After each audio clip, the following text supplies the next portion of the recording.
नमस्कार दोस्तों, स्वागत है आप सभी का एक बार फिर से राजू सर के नाम से इस यूट्यूब चैनल के अंदर एमसीक्यू वीडियो की स्टडी के अंदर एक और नया एमसीक्यू वीडियो हम लेकर आए हैं। एसएससी सीआरपीएफ ईएसआईसी एग्जाम के पॉइंट ऑफ व्यू में कुछ इंपॉर्टेंट एमसीक्यू जिनको सॉल्व करने वाले इंटरनेशनल है। आप लोगों से गुजारिश फटाफट से वीडियो को लाइक कर दीजिए, वीडियो को शेयर कर दीजिए और अभी तक आपने चैनल को सब्सक्राइब नहीं किया तो सब्सक्राइब जरूर कर दीजिए और बेल आइकन बटन को प्रेस कर दीजिए ताकि सबसे पहले नोटिफिकेशन आप तक पहुंचे हर वीडियो का और आप एक बेहतरीन एमसीक्यू सेशन का फायदा उठा सके।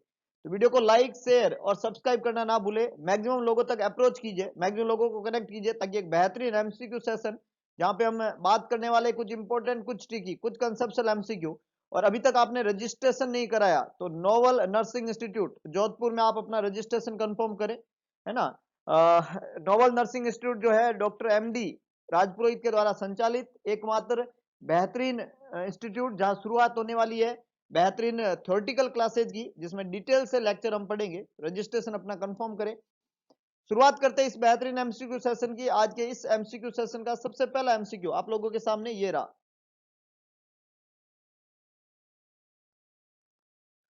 The physician has ordered dilantin phenytoin दवाई for a client with generalized seizure. When planning the client care, the nurse should, बहुत इंपॉर्टेंट क्वेश्चन, ऑर्डर क्या कर दिया? फेनिटोइन दवाई का ऑर्डर कर दिया। बीमारी है जनरलाइज सीजर, तो सीजर डिसऑर्डर के अंदर फेनिटोइन दवाई जो है वो फिजिशियन ने ऑर्डर कर दी। जब आप प्लानिंग केयर कर रहे हैं तो आप क्या करेंगे, किस चीज के ऊपर जोर देंगे? फर्स्ट ऑप्शन है maintain strict intake and output, second है check the pulse before giving the medication, third है administer the medication 30 minutes before the meal and last है provide oral hygiene and gum care every shift. चार option लिखे हुए हैं। कौन सा important action आप लेंगे जब प्लानिंग केयर प्लान बना रहे हैं? फेनिटोइन दवाई दी गई मरीज को जनरलाइज सीजर के लिए। फटाफट से जवाब लिखिएगा, फटाफट से जवाब लिखिएगा। बहुत बढ़िया, बहुत बढ़िया। मोस्ट कॉमन साइड इफेक्ट वो याद रखिएगा फेनिटोइन का। फेनिटोइन के जितने भी साइड इफेक्ट है उसका कंप्लीट वीडियो लेक्चर जो है इस यूट्यूब चैनल के ऊपर आपको मिलेगा। स्टार्टिंग के अंदर फर्स्ट सेकंड या थर्ड लेक्चर है फेनिटोइन के साइड इफेक्ट के ऊपर। होट मलिका इसका मिनोमिक्स होता है और जिसमें एच जो है उसका मतलब है हाइपरट्रोपी ऑफ गम। फेनिटोइन के अंदर गम की क्या हो जाती है? फेनिटोइन के साइड इफेक्ट के रूप में गम क्या हो जाते हैं? हाइपरट्रोपिक हो जाते हैं। गम हाइपरट्रोपी देखने को मिलती है, मतलब गम मसूड़े जो है वो अपनी साइज के अंदर बड़े हो जाते हैं, इसको गम हाइपरट्रोपी कहते हैं। और गम हाइपरट्रोपी होने के कारण वहां पे जब भी मरीज कोई काम करता है, ब्रशिंग करता है, तो उसके गम को इंजुरी होती है और वहां पे ब्लीडिंग होती है। तो ऐसे मरीज को जिसमें गम की प्रॉब्लम रहती है, फेनिटोइन की वजह से हो रही है, तो उसको ओरल हाइजीन प्रॉपर्ली देना पड़ेगा, गम केयर देनी पड़ेगी हर शिफ्ट के अंदर। तो डी यहाँ पे बिल्कुल करेक्ट आंसर है। Provide oral hygiene and gum care every shift, ये करना जरूर रहेगा जिस भी मरीज को गम हाइपरट्रोपी हो गई है फेनिटोइन के साइड इफेक्ट के रूप में। तो डी यहाँ पे करेक्ट आंसर है। ए, बी और सी तीनों ही खोटे जवाब है। Stick intake IO, pulse giving before medication और मेडिकेशन 30 मिनट्स बिफोर मील, ये तीनों ही खोटे जवाब है। डी बिल्कुल करेक्ट आंसर है। गम हाइपरट्रोपी फेनिटोइन का साइड इफेक्ट है, ओरल हाइजीन मेंटेन करना बहुत ज्यादा जरूरी। बहुत ही बढ़िया, बहुत ही शानदार, मैक्सिमम लोगों ने बिल्कुल सही जवाब दिया। आगे लेके चलता हूं, आगे लेके चलता हूं। नेक्स्ट देखिएगा, नेक्स्ट देखिएगा। A client receiving chemotherapy for breast cancer, मरीज को ब्रेस्ट कैंसर है, कीमोथेरेपी आप लगा रहे हैं। ऑर्डर कर दिया ondansetron 8 milligram per oral to be given 30 minutes before the induction of chemotherapy. इसी लाइन से ही एग्जाम में सवाल बनता है कि कीमोथेरेपी देने से पहले कौन सी दवाई देते हैं? तो जवाब है ओंडानसेट्रोन। कितने टाइम पहले देते हैं? तो जवाब है 30 मिनट पहले। 30 मिनट पहले, कीमोथेरेपी देने के 30 मिनट पहले ओंडानसेट्रोन 8 मिलीग्राम नाम की दवाई मरीज को दी जाती है। और यहां सवाल ने पूछ लिया है कि क्यों देते हैं। एग्जाम में पूछा जाता है क्या देते हैं ओंडेन, कितने टाइम पहले? 30 मिनट पहले। यहां पे आपको पूछ लिया है क्यों देते हैं, तो अब आप क्यों का जवाब आपको देना है। To prevent anaemia, to promote relaxation, to prevent nausea, to increase neutrophil count. I think बहुत इजी क्वेश्चन है। अगर आपको ओंडेनसेट्रोन दवाई का फंक्शन पता है तो वेरी गुड, वेरी गुड। क्या क्या काम, कौन से कैटेगरी है ओंडेनसेट्रोन दवाई? फटाफट से कमेंट करिए, कमेंट करिए ओंडेनसेट्रोन किस कैटेगरी में आती है। जल्दी से कमेंट करिए किस कैटेगरी की दवाई है। Yes yes, exactly exactly exactly. क्या बात है, क्या बात है, मैक्सिमम लोगों ने सही कमेंट किया है। ये तो कौन सी कैटेगरी है? Anti emetic, anti emetic, anti emetic दवाई है। कीमोथेरेपी से नोजिया वोमिटिंग होती है, ये दवाई प्रिवेंट करेगी नोजिया। सी बिल्कुल करेक्ट आंसर है। ओंडेनसेट्रोन दवाई जो है वो नोजिया प्रिवेंट करती है। ऑन्डेनसेट्रोन एनीमिया, रिलैक्सेशन, न्यूट्रोफिल काउंट को इंक्रीज करने का काम नहीं करती है। तो ए, बी और डी तीनों ही खोटे जवाब है। सी बिल्कुल करेक्ट आंसर है। ऑन्डेनसेट्रोन दवाई नोजिया को प्रिवेंट करती है। इट्स बिल्कुल रियली करेक्ट वन। बहुत बढ़िया, बहुत ही शानदार। आगे लेके चलता हूं। नेक्स्ट देखिएगा, नेक्स्ट देखिएगा। The physician has ordered Cortisporin ear drop for 2-year-old। 2 साल के बच्चे में कोर्टिस्पोरिन ईयर ड्रॉप जो है वो फिजिशियन ने ऑर्डर किया, वो चल रही है। बच्चे की उम्र 2 साल है। To administer the ear drop the nurse should. Ear drop को एडमिनिस्टर करते समय नर्स क्या करेगी? एक फिजिशियन है, उसने ऑर्डर किया कोर्टिस्पोरिन ईयर ड्रॉप। 2 साल का बच्चा है। जब ईयर ड्रॉप एडमिनिस्टर कर रहे हो तो उस समय नर्स क्या करेगी? नर्स का क्या फंक्शन रहेगा कोर्टिस्पोरिन ईयर ड्रॉप देते समय? Pull the ear down and back, pull the ear straight out, pull the ear up and back, leave the ear undisturbed. 4 option लिखे हुए हैं। कोर्टिस्पोरिन ईयर ड्रॉप आपने डाली 2 साल के बच्चे में, ईयर ड्रॉप देते समय, एडमिनिस्टर करते समय एज ए नर्स आपका क्या इंपॉर्टेंट नर्सिंग एक्शन रहेगा? फटाफट से जवाब लिखिएगा। कंसेप्ट बहुत क्लियर है। 3 साल, 3 साल से बड़ा बच्चा, 3 साल से छोटा बच्चा। कॉर्टिकोस जो कोई भी ईयर ड्रॉप होती है उसको डालते समय ये आपको कंसेप्ट याद रखना है। 3 साल, 3 साल से बड़ा, 3 साल से छोटा, कंसेप्ट इतना सा है। अब आपको क्या याद रखना है कि वहां पे उम्र क्या है। अगर उम्र 3 साल से ज्यादा है, 3 साल से कम है, या 3 साल है। अगर उम्र 3 साल है, एग्जैक्टली 3 साल है, तो ईयर को स्ट्रेट आउट करते हैं पुल। ये बी ऑप्शन बनता अगर उम्र 3 साल होती। 3 साल से उम्र ज्यादा है, मतलब बच्चा 4 साल, 5 साल, 6 साल का है, तो ईयर को भी ऊपर ले जाओ, अप एंड बैक। अगर 3 साल से ज्यादा बच्चा होता तब अप एंड बैक, बिल्कुल 3 साल होता तो स्ट्रेट। और 3 साल से छोटा बच्चा है, 2 साल, 1 साल, तो ईयर को ले जाओ नीचे। 3 साल से छोटा बच्चा है तो ईयर को ले जाओ डाउन एंड बैक। क्या ले जाओ? डाउन। छोटे के लिए डाउन, बड़े के लिए अप, अप बड़ा, डाउन छोटा।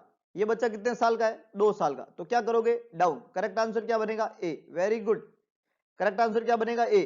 कंसेप्ट क्लियर है?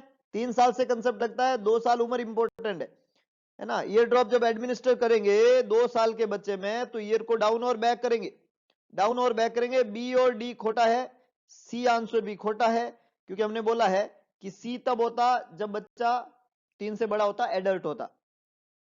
बी तब होता जब बच्चा इक्वली 3 होता, है ना। बहुत बढ़िया, बहुत ही शानदार। आगे लेके चलता हूं। नेक्स्ट देखिएगा, नेक्स्ट देखिएगा। एक क्लाइंट है सिजोफ्रेनिया का और क्लोरप्रोमाजिन 200 मिलीग्राम ले रहा है 4 टाइम दिन में। कंसेप्ट क्लियर है? बीमारी सिजोफ्रेनिया है, दवाई क्या ले रहा है? सीपीजेड, क्लोरप्रोमाजिन, ये दवाई का नाम है। 200 मिलीग्राम ले रहा है, 4 बार दिन में ले रहा है, 4 बार दिन में ले रहा है, और क्लाइंट है सिजोफ्रेनिक। कौन सी फाइंडिंग रिपोर्ट करेंगे आप डॉक्टर को immediately? Which finding should be reported to the doctor immediately? Schizophrenia साइकोसिस की एक बीमारी, माइंड के अंदर स्प्लिट होता है वहां पे, है ना। मरीज के एक ही समय में दो दो विचार आते हैं, है ना। तो इस बीमारी के अंदर सीपीजेड दवाई दी है, दिन में 4 बार ले रहे हैं। कौन सी रिपोर्ट फाइंडिंग इमीडिएटली आप डॉक्टर को इन्फॉर्म करेंगे? फटाफट से जवाब लिखिएगा, फटाफट से जवाब लिखिएगा। बहुत बढ़िया, बहुत बढ़िया। फर्स्ट ऑप्शन है the client complain of thirst, second the client has gain 4 pound in the past 2 months, third the client complain of a sore throat, and last the client naps throughout the day. देखो कुछ लोगों ने concept को पकड़ा है, कुछ लोगों को कंसेप्ट पता है, कुछ लोगों को कंसेप्ट पता है। सीपीजेड का साइड इफेक्ट, क्लोरप्रोमाजिन दवाई का साइड इफेक्ट क्या होता है? ये दवाई, ये दवाई क्या करती है? न्यूट्रोपनिया। क्या करती है? न्यूट्रोपनिया करती है। डब्ल्यूबीसी काउंट को मिनिमाइज करती है, न्यूट्रोफिल्स की काउंट को कम करती है, इंफेक्शन से लड़ने की क्षमता को कमजोर करती है, इंफेक्शन होने की संभावना को बढ़ाती है। जो भी मरीज सीपीजेड दवाई ले रहा है उसमें न्यूट्रोपनिया होता है, जिससे मरीज में किसकी रिस्क बढ़ती है? इंफेक्शन होने की रिस्क बढ़ती है। और मरीज को इंफेक्शन होने का एकमात्र साइन यहां पे क्या दिया हुआ है? Sore throat. तो करेक्ट आंसर क्या बनेगा? सी। पेशेंट को क्या हो गया? Sore throat. सोर थ्रोट किसका साइन है? इंफेक्शन का। और अगर मरीज को इंफेक्शन हो गया है, जिसका रीजन कौन है? सीपीजेड दवाई, है ना। थर्स्ट, वजन का बढ़ना, या नैप्स नींद आना ये सीपीजेड के साइड इफेक्ट नहीं है, इमीडिएटली रिपोर्ट करने की बात नहीं है, ये कॉमनली देखने को मिलते हैं। लेकिन अगर सोर थ्रोट हुआ, चिंताजनक है, न्यूट्रोफिल काउंट कम हो गए, इन्फेक्शन हो गया, तुरंत एक्शन लेने की वहां पे जरूरत है। बहुत ही बढ़िया, बहुत ही शानदार, आगे लेके चलता हूं। नेक्स्ट देखिएगा, a client with iron deficiency anaemia. देखो एक बात यहां से गांठ बांध लेना, मैं आपको बताने जा रहा हूं कि जो भी एमसीक्यूज हम यहां पे पढ़ रहे हैं,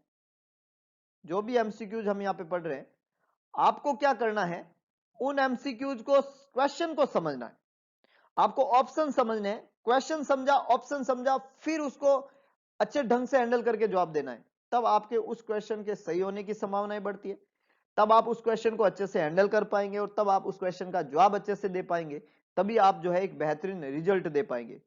तो यहां पे इंपॉर्टेंट कंसेप्ट यही है कि आप क्वेश्चन को समझें, ऑप्शन को समझें और फिर उसका सही से जवाब देने की कोशिश करें। जैसे इस क्वेश्चन में दिया हुआ है कि मरीज को आयरन डेफिशिएंसी एनीमिया है और ओरल आयरन सप्लीमेंट मरीज ले रहा है।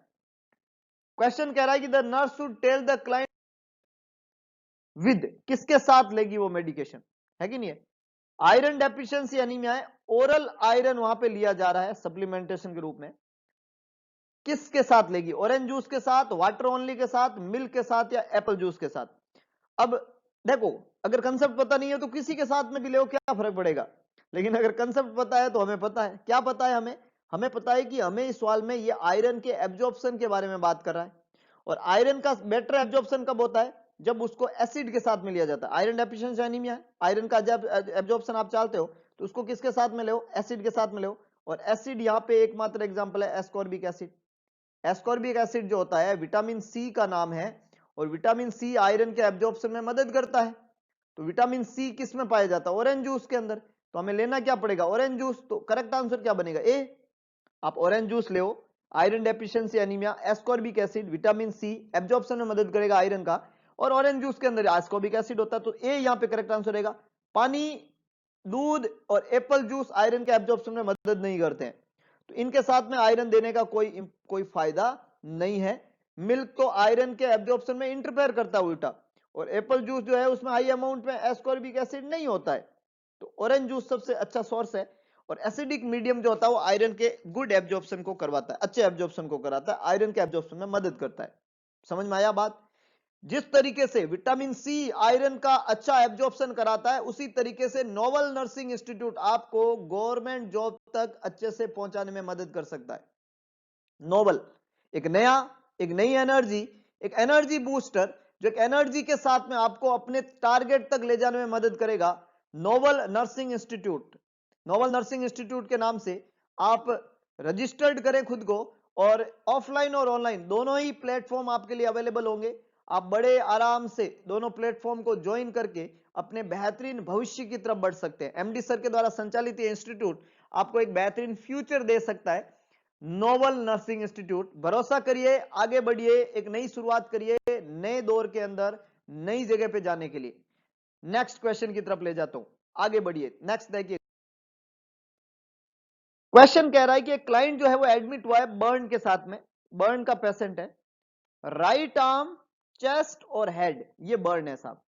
ये आपका क्लाइंट है और इस क्लाइंट को बर्न हुआ है, और बर्न का जो आपका साइट है, क्लाइंट का जो बर्न हुआ है वो राइट आर्म के अंदर बर्न हो गया है, क्लाइंट का बर्न हुआ है चेस्ट वाले एरिया के अंदर बर्न हुआ है, और क्लाइंट का बर्न हुआ है हेड वाले एरिया के अंदर बर्न हुआ है, मतलब ये एरिया इन्वॉल्व हुआ है बर्न के अंदर। अब रूल ऑफ 9 यहां पे लगेगा बर्न इंजरी का परसेंटेज काउंट करने के लिए। तो रूल ऑफ 9 क्या कहता है साहब, रूल ऑफ 9 का मैं अगर पिक्चर यहां पे बनाऊं आपको, तो रूल ऑफ 9 कहता है कि हेड एंड नेक के लिए 9% होता है, अपर आर्म के लिए 9% होता है, राइट और लेफ्ट, एंटीरियर टॉर्सो के लिए 18% होता है, और पोस्टीरियर के लिए 18 होता है, तो टोटल 36 होता है। राइट लेग के लिए 18 होता है और लेफ्ट लेग के लिए 18 होता है, तो ये भी 36 होता है, और 1% जेनेटेलिया के लिए होते हैं। ये रूल ऑफ 9 कहता है। तो ये एरिया तो अपने को अभी काउंट करने की जरूरत नहीं है, दिमाग लगाने की जरूरत नहीं है। अपर आर्म में यहां पे इसने बोला है कि जो राइट आर्म है वहां पे बर्न है, तो ये हमारा कितना है 9%, तो इसको तो अपन ने 9% दे देना है। फिर इसने बोला है कि जो चेस्ट और हेड है, तो हेड और चेस्ट के लिए हमने टोटल कितना दिया 9%, तो हेड और चेस्ट के लिए भी हम कितना दे देंगे 9%। तो हमारे दो स्कोर इन्वॉल्व है, 9 और 9, बाकी कोई भी स्कोर इन्वॉल्व नहीं है, बाकी कहीं से बर्न नहीं हुआ है। तो 9 और 9 कितने होते हैं, 18। और तो करेक्ट आंसर क्या बन जाएगा, ए। करेक्ट आंसर क्या बन जाएगा, आर्म जो है बर्न हुआ है, बर्न इंजरी हुई है आर्म के अंदर, राइट आर्म के अंदर। तो राइट आर्म का कितना है, 9%। हेड और सॉरी हेड का कितना है, 9%। और सॉरी नो हो गया, हेड का 9 हो गया और राइट आर्म का 9 हो गया। अब तीसरा जो दिया हुआ है वो है चेस्ट। तो चेस्ट जो है, इसने ये नहीं दिया है कि कितना है, तो चेस्ट जो है मतलब पूरा जो होता है एंटीरियर टॉर्सो वो 18% था, लेकिन चेस्ट चेस्ट अगर दिया है तो अपर एंटीरियर टॉर्सो है, लोअर में एब्डोमेन आता है, अपर में चेस्ट आता है, तो इसका भी कितना चला जाएगा, 9%। तो 9 9 18 और 9 कितना हो गया, 27। तो करेक्ट आंसर क्या बनेगा, बी। एक खोटा जवाब है, बी करेक्ट आंसर है। क्या करेगा, 27। 9 9 और 9, पूरा एंटीरियर टॉर्सो 18 है, लेकिन पूरा नहीं, हमें तो क्या बोला, चेस्ट में बर्न है, इसलिए कितना जाएगा, 9। तो कितना हो गया, 18%। तो करेक्ट आंसर क्या बनेगा, बी। ए सी ओ डी तीनों ही खोटे जवाब है, ए सी ओ डी तीनों ही खोटे जवाब है, बी यहां पे बिल्कुल करेक्ट आंसर है, बी यहां पे बिल्कुल करेक्ट आंसर है। नेक्स्ट देखिएगा, नेक्स्ट देखिएगा। A client who was admitted with chest pain and shortness of breath, chest pain हो रहा है, एसओबी हो रहा है, shortness of breath हो रहा है, chest pain हो रहा है, स्टैंडिंग ऑर्डर ऑक्सीजन लगाने का आया मास्क के द्वारा। मरीज को चेस्ट पेन है और शॉर्टनेस ऑफ ब्रेथ हो रहा है, और स्टैंडिंग ऑर्डर क्या कह रहा है कि ऑक्सीजन लगाओ वाया मास्क।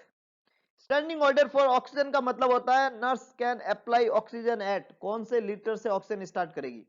देखो क्लियर सिचुएशन है, मरीज है, चेस्ट पेन और एसओबी लेके आया है, और स्टैंडिंग ऑर्डर बोला कि मास्क से ऑक्सीजन लगा दो। अब आपने ऑक्सीजन लगा तो दी, लेकिन फ्लो मीटर में आपको सेट करना पड़ेगा कितने लीटर पर मिनट से लगाऊं।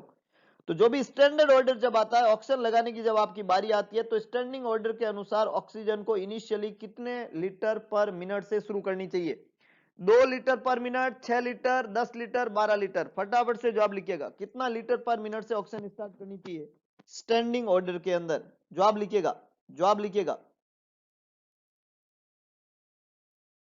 जवाब लिखिएगा। क्या बात है, कई लोगों ने 2 लीटर लिखा है, कहीं ने 6, कहीं ने 10, कहीं ने 12। देखिएगा, देखिएगा, जिस भी मरीज को स्टैंडिंग ऑर्डर देते हैं ऑक्सीजन लगाने का, मास्क के द्वारा 6 लीटर से शुरू करते हैं। बी यहां पे बिल्कुल करेक्ट आंसर है, it should be started 6 litre per minute, it should be started 6 litre per minute. 2 litre कम है, 10 और 12 ज्यादा है, 6 litre per minute standing order से ऑक्सीजन स्टार्ट करते हैं। ए इनकरेक्ट है क्योंकि ये बहुत कम है, शॉर्टनेस और चेस्ट पेन और शॉर्टनेस ऑफ ब्रेथ में। और सी और डी जो है वो डॉक्टर के ऑर्डर रिक्वायरमेंट की जरूरत होती है, इतने ज्यादा ऑक्सीजन हम डिलीवर मरीज को नहीं करते। तो करेक्ट आंसर क्या बनेगा, B. 6 litre per minute standing order मिला, ऑक्सीजन लगाने का 6 लीटर से शुरू कर दो। बहुत बढ़िया, बहुत ही शानदार, आगे लेके चलता हूं। नेक्स्ट देखिएगा, नेक्स्ट देखिए। The nurse is caring for a client with an ileostomy. The nurse should pay careful attention to care around the stoma because care दे रही है क्लाइंट को जिसको क्या हो गई है, इलियोस्टोमी हुआ है। नर्स जो है वो केयरफुल अटेंशन दे रही है केयर को अराउंड द स्टोमा, स्टोमा के आसपास, अराउंड द स्टोमा जो है केयरफुल अटेंशन देके केयर दे रही है। क्योंकि क्यों ऐसा कर रही है, फर्स्ट है digestive enzyme causes skin breakdown, stool are less watery and contain more solid matter, the stoma will heal more slowly than expected, it is difficult to fit the appliance to the stoma site. Ileostomy किया, careful attention दे रहे हो कि stoma के side की care आराम से होनी चाहिए। इसका प्राइमरी रीजन क्या होता है, प्राइमरी रीजन क्या होता है इलियोस्टोमी के अंदर। इलियोस्टोमी जब की हुई होती है तो उसमें जो फिकल मैटर आता है, याद रख लीजिएगा, कंसेप्ट है, घर पे लेके जाइएगा और खूंटी में टिंगवा दीजिएगा, दिमाग वाली खूंटी में, घर वाली खूंटी में नहीं। और ये खूंटी में टिंगा हुआ कंसेप्ट एग्जाम में नॉर्थ सेट 2021 में बहुत काम आएगा। अभी बहुत तैयारी करनी है 2021 के लिए, अभी तो शुरुआत है, ये तो शुरुआत है, अभी बहुत तैयारी करनी है 2021 के लिए। नॉर्थ सेट 2021 एक बेहतरीन प्लेटफॉर्म जिसके लिए बहुत तैयारी करनी है अपने को। तो यहां पे कंसेप्ट क्लियर है, कंसेप्ट क्या कह रहा है, इलियोस्टोमी आपने कर दिया, इलियोस्टोमी साइट की केयरफुल आप वहां पे अटेंशन देके स्टोमा की केयर कर रहे हो। उसका एकमात्र रीजन है कि इलियोस्टोमी के अंदर डाइजेस्टिव एंजाइम प्रेजेंट होते हैं, और ये डाइजेस्टिव एंजाइम जो है स्किन को सीवियरली ब्रेक डाउन कर देते हैं। ए बिल्कुल करेक्ट आंसर है, digestive enzyme can cause skin breakdown, severely skin का ब्रेकडाउन करते हैं। अगर आपने ढंग से केयर नहीं दी, डाइजेस्टिव एंजाइम स्किन को ब्रेक डाउन करते हैं, स्टोमा के साइट वाली स्किन को। ए बिल्कुल करेक्ट आंसर है। बी जो है उसमें कॉन्ट्राडिक्टरी इंफॉर्मेशन है कि स्टूल जो है वो लेस वाटरी होता है और मोर सॉलिड मैटर होता है, ये गलत है, ये उल्टा है, ये सही आंसर नहीं है, इसलिए ये खोटा जवाब हो गया। और सी और डी जो है उसमें स्टेटमेंट एक्यूरेट नहीं है, इनकरेक्ट है कि स्लोली एक्सपेक्टेड और डिफिकल्ट इन एप्लिकेशन, ये इनकरेक्ट स्टेटमेंट है। तो इनके कोई लॉजिक नहीं है, कोई सेंसेबल बात नहीं है, इसलिए बी सी और डी तीनों खोटे जवाब है। ए बिल्कुल करेक्ट आंसर है, स्किन का ब्रेकडाउन डाइजेस्टिव एंजाइम कर देते हैं, इसलिए केयर देना जरूरी है। बहुत बढ़िया, बहुत ही शानदार, आगे लेके चलता हूं। नेक्स्ट देखिएगा, नेक्स्ट देखिएगा। The physician has ordered aspirin therapy for a client with severe rheumatoid arthritis. मरीज जो है उसको सीवियर रूमेटॉइड आर्थराइटिस है और दवाई आपने एस्प्रिन वहां पे ऑर्डर कर दी। रूमेटॉइड आर्थराइटिस में पेन होते हैं और दर्द की सबसे अच्छी दवाई डिस्प्रिन, दर्द का अंत तुरंत, एस्प्रिन डिस्प्रिन, दर्द का अंत तुरंत। तो sign of acute aspirin toxicity, जब एस्प्रिन दी है तो एस्प्रिन की टॉक्सिसिटी का साइन क्या है? एक्यूट एस्प्रिन टॉक्सिसिटी का साइन क्या है? Which is the acute aspirin toxicity sign? Anorexia, diarrhoea, tinnitus, pruritus, tinnitus pruritus, anorexia, diarrhoea, acute aspirin toxicity के साइन। बहुत बढ़िया, बहुत बढ़िया। एस्प्रिन एकमात्र दवाई जो कि ऑटोटॉक्सिक भी होती है, एनाल्जेसिक के अंदर एस्प्रिन दवाई ऑटोटॉक्सिक होती है। Tinnitus is the ringing sensation of the ear. Tinnitus का मतलब होता है ringing sensation of the ear, ringing sensation of the ear, ringing sensation. देखो, जिन लोगों ने लाइक बटन प्रेस नहीं किया ना उनको टिंडाइटस हो जाएगा। जिन लोगों ने लाइक बटन को प्रेस नहीं किया अभी तक उनको टिंडाइटस हो सकता है। संभल के देखिएगा, ऊपर वाला सब जानता है। मैं कंटिन्यू वो देख रहा है कि साहब देख बहुत सारे रहे, लाइक नहीं आ रहे हैं, हो क्या रहा है ये, है ना? लाइक, लाइक बटन है ना, जो कुछ इस तरीके का बटन है ना, जो कुछ इस तरीके का बटन है, इस बटन को प्रेस करना ना भूले, इस बटन को प्रेस करना ना भूले, लाइक बटन को प्रेस करे। हाँ, एक पास में नीचे वाला भी है, वो भी कर सकते हो, लेकिन करे, कुछ तो करे, करना जरूरी है कि नहीं है? तो ये बहुत इंपॉर्टेंट बात है कि tinnitus is the ringing sensation of the ear, और आपको ये बिल्कुल नहीं होगा, चाहे आप लाइक करें या ना करें। जिसने देखा है, जो सुनेगा, जो समझेगा, जो कंसेप्ट याद रखेगा, उसका सिलेक्शन जरूर हो जाएगा, बाकी कुछ नहीं होगा, है ना? ये बहुत इंपॉर्टेंट बात है। तो सिलेक्शन के लिए कंटेंट को शेयर करें, लोगों तक पहुंचाए। भगवान कृष्ण ने भी कहा था कि सारथी बने, स्वार्थी ना बने। तो दिखाइए ना सारथीपन, सारथी बनिए। भगवान कृष्ण अर्जुन के सारथी थे। अर्जुन सोच रहा था कि युद्ध मैंने जीता, लेकिन जिताया किसने? कृष्ण ने, है कि नहीं? जिंदगी में बहुत इंपॉर्टेंट बात है, आपको डाउन टू अर्थ बनना है, अच्छा इंसान बनना है, नेक इंसान बनना है, नेक दिल बनना है, और अपने आप को कॉन्फिडेंट रखना है कि नहीं है? भगवान कृष्ण ने भी यही किया था। भगवान कृष्ण सिर्फ सारथी बने, लोगों का सारथी बनिए, मदद करिए, मदद करिए, रिटर्न में आएगी, रिटर्न में आएगी, मदद करिए। यहाँ पे एस्प्रिन जो है वो मदद तो करती है, पर साइड इफेक्ट है। साइड इफेक्ट क्या है? टिनाइटिस हो जाता है। तो ये एक्यूट एस्प्रिन टॉक्सिसिटी का सबसे इंपॉर्टेंट साइन है tinnitus, ringing sensation in the ear. C यहाँ पे बिल्कुल करेक्ट आंसर है। एनोरेक्सिया, डायरिया और प्रूराइटिस जो है वो एस्प्रिन की टॉक्सिसिटी को इंडिकेट नहीं करता। ये कुछ इंपॉर्टेंट, कुछ टिकी, कुछ कंसेप्चुअल एमसीक्यू आज के इस वीडियो लेक्चर में हमने पढ़े। होप सो आपको वीडियो पसंद आएगा तो वीडियो को लाइक करें, वीडियो को शेयर करें, कमेंट बॉक्स में अपना सुझाव जरूर डालें, और इसका अलावा एक काम जो है वो आप जरूर करें। भगवान कृष्ण ने भी कहा था सारथी बने, स्वार्थी ना बने। तो किसी ने बहुत ठीक कहा था कि कर दिखाइए ऐसा कि दुनिया करना चाहे आपके जैसा। बेहतरीन करिए, अच्छा करिए, लोगों की मदद करिए। मिलते हैं दोबारा एक नई एनर्जी, नए एमसीक्यू सेशन के साथ में, कुछ इंपॉर्टेंट, कुछ टिकी, कुछ कंसेप्ट एमसीक्यू। तब तक के लिए जय हिंद, जय भारत, जय महाकाल।